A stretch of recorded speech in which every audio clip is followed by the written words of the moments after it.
Hi there, I'm Jeanette Lane, a craft designer here at CraftStash, and today I'm going to be sharing how to make a stamped card using the new Pretty Quick stained glass stamp sets.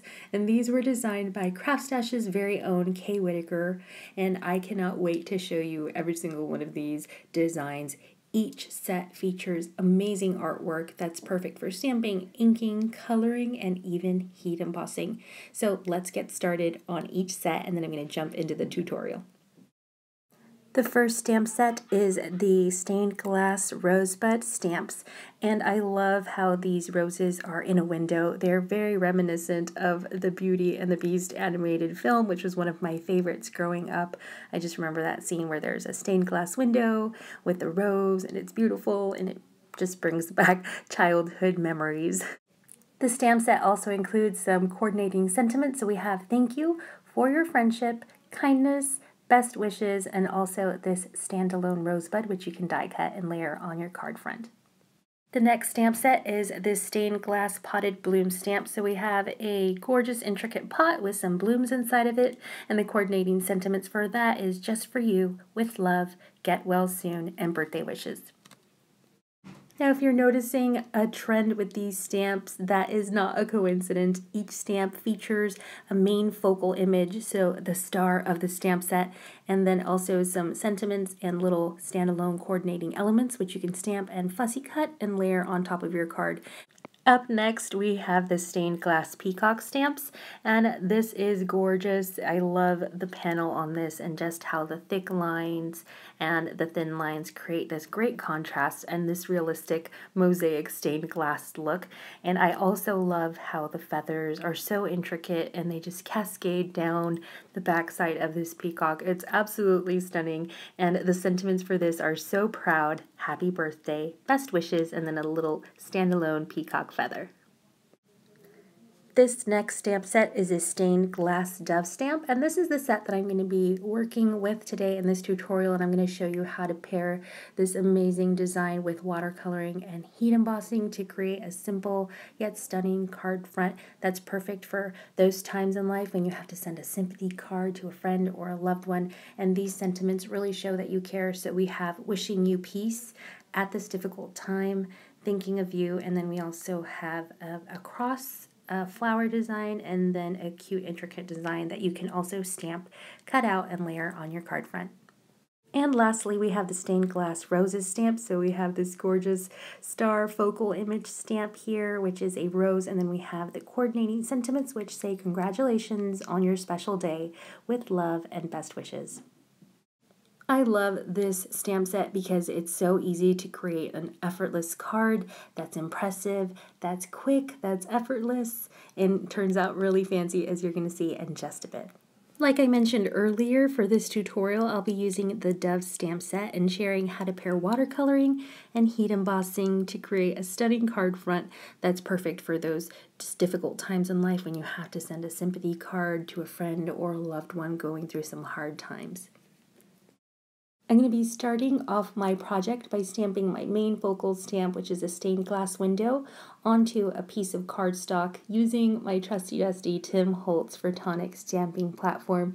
And I'm really loving this amazing craft tool. It has changed and completely revolutionized my feelings towards stamping, which were generally feelings of stress and uneasiness and uncertainty. I know that's dramatic, but seriously, it was just always so stressful to stamp. So I'm really happy with this amazing product. I'll be trimming the edges of my stamped image, so I'm not being very precise as to where I place my stamp on my card. And I am also going to be using my Nuvo embossing ink pad to ink up my stamp. Now, if you don't get a good impression on your first pass, then that's okay, because this stamping platform allows you to re-ink your stamp and concentrate your efforts on a specific area that you might have missed. And if you're still not getting a good impression, then you can always try adding a piece of paper or cardstock that's not too thick under your card so that the stamp makes better contact, sort of like a shim. Also, just a quick note or word of caution. When you're using the stamping platform and you open the lid to re-ink your stamp, make sure that your paper hasn't shifted when you're about to stamp again, because sometimes your stamps are sticky and it causes that to, stick to your paper, and your paper shifts just a little bit and it's going to warp your stamping. So make sure that your paper hasn't budged and just realign it every time that you open the stamping lid. Next, I'll be sprinkling some Cosmic Shimmer embossing powder in true white over my stamped image. And if you're new to embossing, heat embossing, you're probably really confused at this point because my card looks completely blank. But embossing ink is almost invisible, so it leaves a very faint image of your stamp. But when you sprinkle the embossing powder on top and you heat it with a heat tool, it reacts with the heat and it fuses the powder and the ink together and gives you some really amazing texture and raised edges, and it just looks super fancy and classy and gives your stamps new life. And there are a ton of colors to pick from when it comes to embossing powders. There's every color under the rainbow, and also metallic colors to choose from. Now I'm shaking off the excess powder from my stamped image and also from my scrap piece of paper that was catching the extra embossing powder so that I can reuse it in my next project. Now I'm going to be heat setting my stamped image, and if you're new to crafting, then you want to make sure that you actually get a heat tool to use with your embossing. I know that my particular tool, which is from Ranger, it looks kind of like a blow dryer, but it's not. There is very little to hardly no air coming out of it. It's just heat, and it gets really hot, so keep your fingers out of the way, or you can use some tweezers to hold your card. Now that my stamped image is dry and cool, I'm going to be trimming the edges with my paper trimmer, and then I'm going to get to watercoloring. Now to watercolor my stamped image, I'm going to be using my Tim Holtz Distress Inks and my Creative Expressions watercolor palette, and I'm going to be using my trusty dusty water brush, which you know that I absolutely love, and I think that every crafter should own because it makes watercoloring on the go so much easier and mess-free. And the Distress Ink colors are Picked Raspberry, Peeled Paint, Chipped Sapphire, and Seedless Preserves. Next, I am taking my Distress Inks and just stamping a little bit of color onto a large stamping acrylic block, and this acts as a great palette for my colors. If you have some Tim Holtz crayons, then you can lay down some of the color on this stamping block in the same fashion and work with it that way. Here I'm using my water brush to spread color over certain areas of my card, and the effect is magical. The embossed lines of my stamped image act like barriers for the watercolors, and the outcome is really nice. It's effortless, and you get this stunning, colorful background that's great for all of your projects. Now I'm adding different colors to create some contrast and variety, and when you do this, you get some unexpected color mixing, which is really artsy and fun. Just a quick tip when you're using a water brush or just watercoloring in general, you want to add some thin layers of color at a time, and also keep a napkin handy and nearby to dab off any excess color or any water on your painting, and also to clean your brush between colors, so keep one on hand.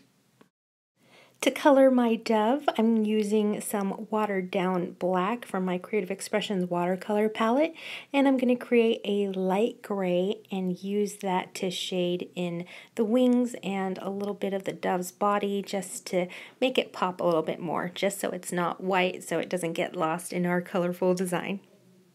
And as you can see, I'm using my napkin to pick up not only some of the excess water, but also some of the excess color from my dove, because it was a little bit too black, so now it's a nice light washed gray.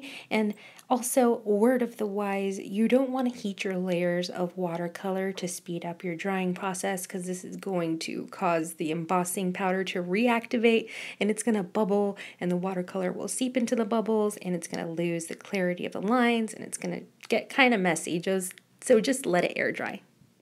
Next, I'll be assembling my card base, and I have a piece of purple card that I cut to A6 size, and then my pink mat is cut slightly smaller so that I have a nice border all the way around my stamped card front.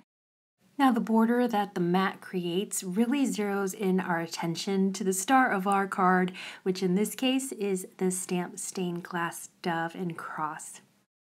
Now before I glue my stamped card front, I want to add my sentiment, and I'm going to be using my archival black ink and a small stamping block.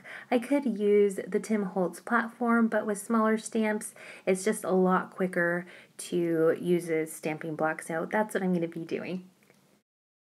Now I'm ready to mount my card front to my card base with some Stix 2 tape runner, and then I'll be embellishing the flowers in the stamp design with some self-adhesive pearls, which I love because you don't have to worry about the mess that sometimes comes with gluing gemstones or pearls to your projects, because you're usually using liquid adhesive and tweezers and it can get a little tricky. So that's why I love using these self-adhesive gemstones and pearls, and these are from Creative, and they're also available at craftstash.co.uk.